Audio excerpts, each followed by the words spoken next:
अस्सलामुअलैकुम स्टूडेंट्स। बेटा, आज के मैथ के दूसरे लेक्चर में हम यूनिट नंबर 5 और यूनिट नंबर 6 के इम्पोर्टेंट क्वेश्चंस और एक्सरसाइजेज को सॉल्व करेंगे। तो देखते हैं बेटा, सबसे पहले ये एक्सरसाइज दी गई है 5.1। इसको हम देखते हैं, ये आपने कंप्लीट अच्छी तरह से करनी है। छोटी सी एक्सरसाइजेज है। इसका पहला क्वेश्चन दिया गया, right the constant given in the expression. तो इसमें जो कांस्टेंट्स दिए गए हैं उसके बारे में आपने बताना है कि कौन कौन से कांस्टेंट इसमें दिए गए हैं। ठीक है। सेकंड क्वेश्चन दिया गया है, right the variable taken in the equation. जो इक्वेशन दी गई है इसमें कितने वेरिएबल्स और कौन कौन से वेरिएबल यूज़ हो रहे हैं वो आपने बताने हैं। ठीक है। इसके बाद क्वेश्चन नंबर 3 है, right the literal use in the equation. जो लिटरल यूज़ कर किए गए हैं इन तमाम पार्ट्स में वो आपने बताने हैं कि कौन कौन से हैं। Separate the polynomial expression and expression that are not polynomial. फिर आपने वो पोलिनोमियल बताने हैं जो एक्सप्रेशंस हैं और जो नहीं है। ठीक है। और इसमें कौन कौन से और कितने कांस्टेंट यूज़ हुए हुए हैं ये बताना है।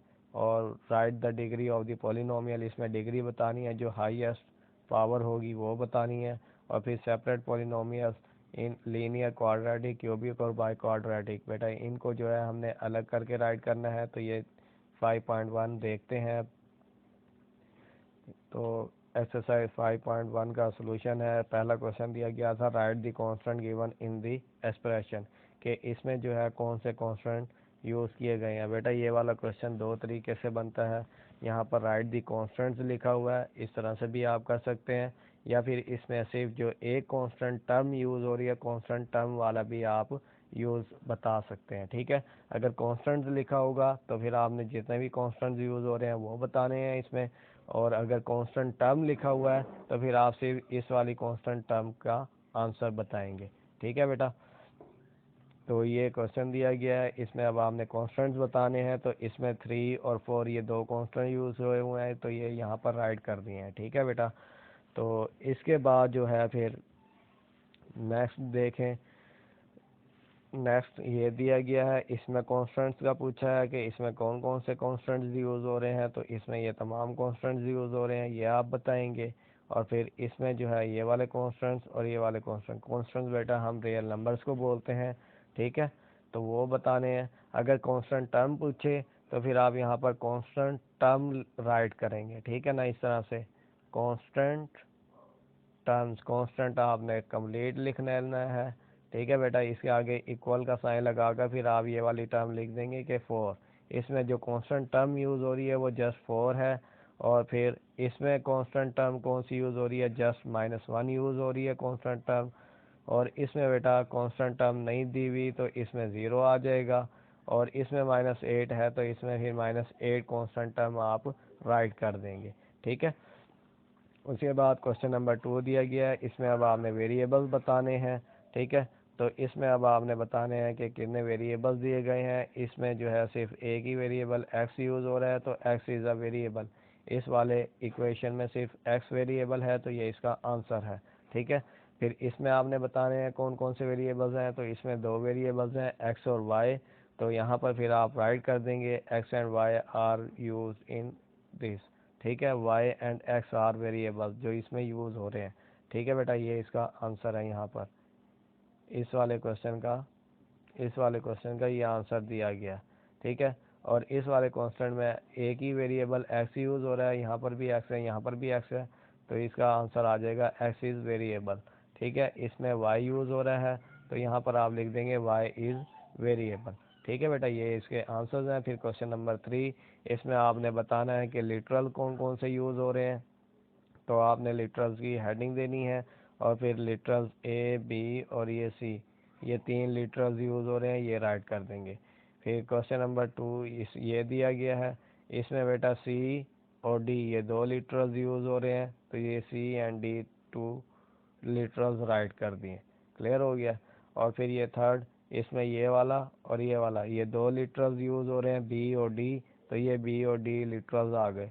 अब इस वाले में आपने बताने हैं ए और डी हैं, तो ये ए और डी लिटरल्स यूज़ हो रहे हैं, ये इसका आंसर है। क्लियर है। इसके बाद फिर क्वेश्चन नंबर 4 दिया गया, इसमें पॉलिनोमियल्स और नॉट पॉलिनोमियल्स को सेपरेट करना है, अलग अलग लिखना है। तो बेटा यहाँ पर इनके आगे इनके नाम लिख देने हैं।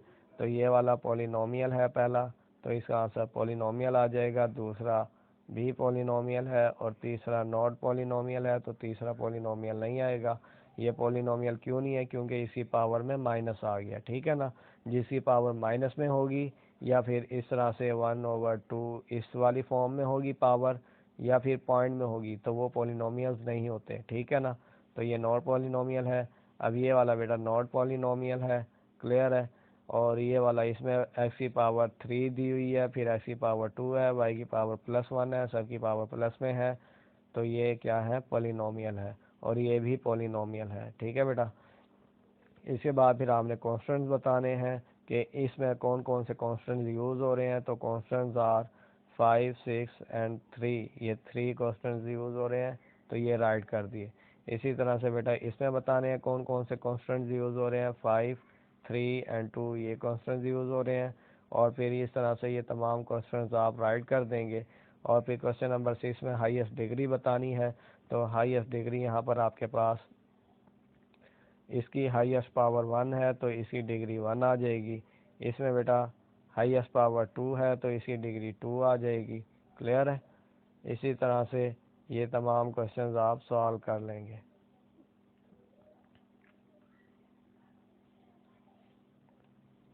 ये दिए गए हैं बाकी पास, ठीक है बेटा। तो इसमें हाईएस्ट पावर सबसे बड़ी पावर जो है आपको 3 दी गई है, तो इसकी डिग्री क्या है? 3 है। और इसमें इन दोनों की डिग्री पावर्स को ऐड करेंगे तो 2 + 2 4 हो जाएगा, तो इसकी हाईएस्ट डिग्री क्या आ जाएगी? 4। अब इसमें आपने लीनियर, क्वाड्रेटिक, क्यूबिक और बाई क्वाड्रेटिक को बताना है कि कौन कौन से हैं। तो बेटा इसमें पावर 1 है, तो पावर 1 वाला लीनियर होता है, तो ये लीनियर पॉलिनोमियल है। दूसरे में एक्स की पावर 2 है, तो ये क्वाड्रेटिक पॉलिनोमियल है। इसमें भी पावर 2 है, तो ये भी क्वाड्रेटिक पॉलिनोमियल है। इसमें दोनों की पावर 1 1 है, तो ये लीनियर पॉलिनोमियल है। इसमें पावर 3 है, तो ये क्यूबिक पॉलिनोमियल है, ठीक है ना। इसी तरह से सबका बताना है। इसकी पावर 4 है, तो ये बाई क्वाड्रेटिक पॉलिनोमियल है। इन दोनों की ऐड करेंगे तो 4 होगा, ये बाई क्वाड्रेटिक पॉलिनोमियल है। और इसमें पावर 2 है, तो ये क्वाड्रेटिक पॉलिनोमियल है, ठीक है बेटा। इसी तरह से अब एक्सरसाइज 5.2 में आपने प्लस वाले क्वेश्चंस और माइनस वाले क्वेश्चंस ये अच्छी तरह से करने हैं, ठीक है बेटा। प्लस वाले, माइनस वाले, मल्टीप्लाई वाले और डिवाइड वाले, इनमें से आपके क्वेश्चंस आएंगे। तो 5.2 में जो क्वेश्चन इंपॉर्टेंट है वो प्लस वाले हैं, ये वाले, ठीक है। इसको मैंने आपको एक ही लाइन में सॉल्व करने का मेथड बताया था, आप उसी मेथड से कर लीजिएगा, या इस मेथड से भी आप इसको हल कर सकते हैं, ठीक है। तो बेटा ये वाले क्वेश्चंस आपने अच्छी तरह से करने हैं। और इसके बाद इसका क्वेश्चन नंबर 11 जो लास्ट क्वेश्चन दिया गया है, ये वाला, इसको आप बेटा अच्छी तरह से सॉल्व करेंगे। तो इसे मैं आपको रिपीट भी कर देता हूँ। ये लॉन्ग क्वेश्चन के हिसाब से इम्पोर्टेंट क्वेश्चन है। फॉरवर्ड वैल्यू ऑफ पी की वैल्यू क्या होगी जब आप इसको इससे क्या करेंगे? डिवाइड करेंगे, एग्जैक्टली डिवाइजिबल होंगे, ठीक है। तो इसको आपने डिवाइड करना है, लेट एस डिवाइड, तो इसको हम डिवाइड करेंगे। s-3 को बाहर रखना है और ऊपर जो वैल्यू दी गई है उसको अंदर रखेंगे। तो बेटा इसको हम पहले 3x² से मल्टीप्लाई करेंगे 3x³ बनाने के लिए, ठीक है। तो जैसे 3x² को x से मल्टीप्लाई करेंगे 3x² आ जाएगा, फिर प्लस माइनस माइनस 3 3 9 और x² वैसे, तो ये +9x²।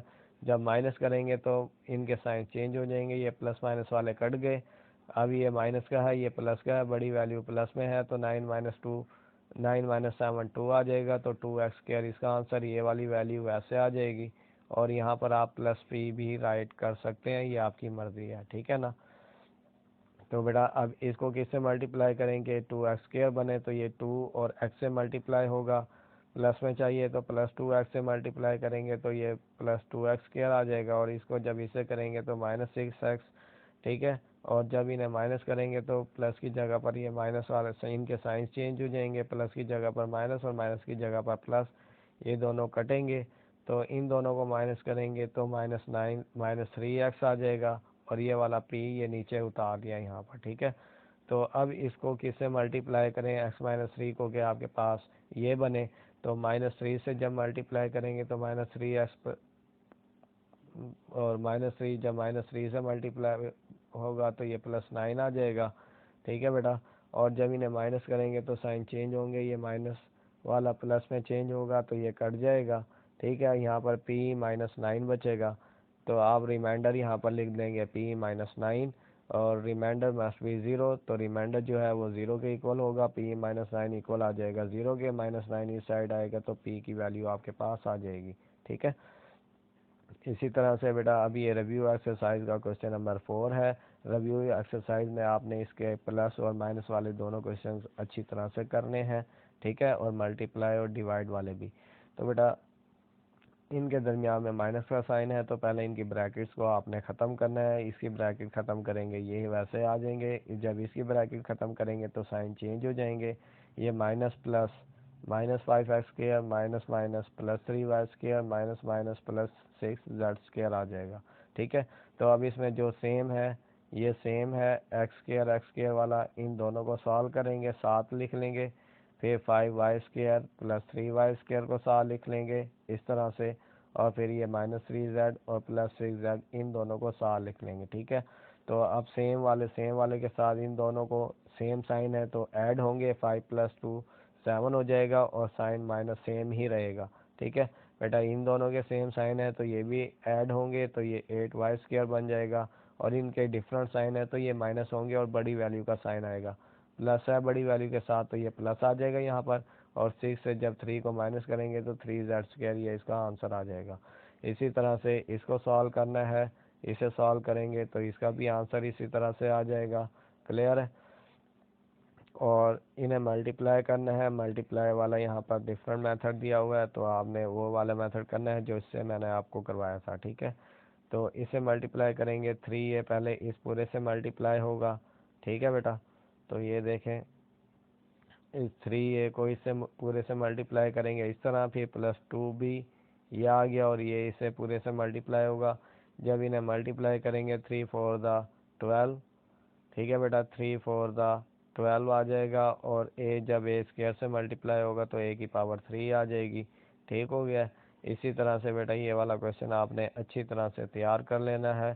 क्लियर है, इस क्वेश्चन को आपने लिखना भी है और तैयार भी करना है, और ये वाला क्वेश्चन भी डिवीजन वाला भी आप अच्छी तरह से तैयार कर लेंगे। रिव्यू आपने अच्छी तरह, रिव्यू का क्वेश्चन नंबर 4 अच्छी तरह से तैयार करना है।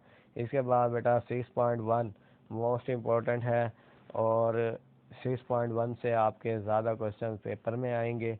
ठीक है, 6.1 जो मैंने आपको बोर्ड पर करवाई थी आप उस तरीके से करेंगे, और ये मेरे पास 6.2 दी गई है फैक्टराइजेशन वाली, इसमें आपने फैक्टराइजेशन करनी है। फैक्टराइजेशन के मेथड मैंने आपको बताए थे। ठीक है बेटा, तो फैक्टराइजेशन में फिर हम क्या करते हैं ये मैं आपको दोबारा से बता देता हूँ। ये देखें फैक्टराइज करना है, तो फैक्टराइजेशन में ये हमें क्वेश्चन दिया गया है। सबसे पहले हमने देखना है कि इन दोनों में सेम क्या है। ये 3 है और यहाँ पर 3 3 द 9, इसमें भी 3 आ रहा है। ठीक है, तो 3 कॉमन लेंगे, जो बचेगा उसे ब्रैकेट में लिखेंगे तो ये इसका आंसर आ जाएगा।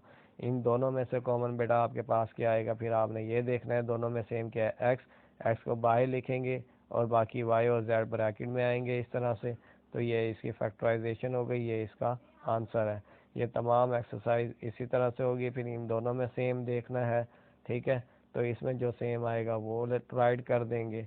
ठीक है बेटा, ये वाले क्वेश्चंस आपने फैक्टराइजेशन वाले अच्छी तरह करने हैं, ये इम्पोर्टेंट है। 6.1 6.2 और 6.3 इन 3 एक्सरसाइजेज को अच्छी तरह से करना है, और फिर 4 और 5 को भी आपने तैयार करना है। ठीक है ना, तो बेटा 6.1 फिर बता देता हूँ, मोस्ट इम्पोर्टेंट है, और ज़्यादातर पेपर इस चैप्टर का जो क्वेश्चन है, इस चैप्टर के क्वेश्चन वो 6.1 से आएंगे, वो आप लोग खुद से तैयार करेंगे, वो मैंने आपको बोर्ड पर लिखवा भी दी थी। ठीक है, अगर किसी को कोई मसला हो तो आप मुझसे व्हाट्सएप पर कांटेक्ट कर सकते हैं। ठीक है बेटा, तो ये आप लोग तैयार कर लेंगे, और इसी तरह से ये 6.3 दी गई है, इसको भी आपने अच्छी तरह से तैयार करना है। ठीक है, ये इसके तमाम क्वेश्चन यहाँ पर आपको दिए गए हैं, इन क्वेश्चंस को आप अच्छी तरह से तैयार कर लेंगे और इसी से आपका पेपर आएगा। ठीक है बेटा, अगर कोई प्रॉब्लम हो तो आप मुझसे व्हाट्सएप पर कांटेक्ट कर लीजिएगा, मैं आपको समझा दूंगा। अपना ख्याल रखिएगा।